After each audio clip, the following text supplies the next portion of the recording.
Hello! I will show you how I erupt with lava. Deep inside, I have hot melted rock called magma. As the magma gets hotter, pressure builds up.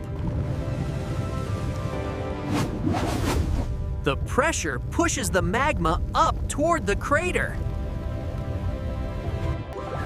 When magma comes out, it is called lava. The lava flows down my slopes and slowly cools into rock. That is how I erupt with lava safely.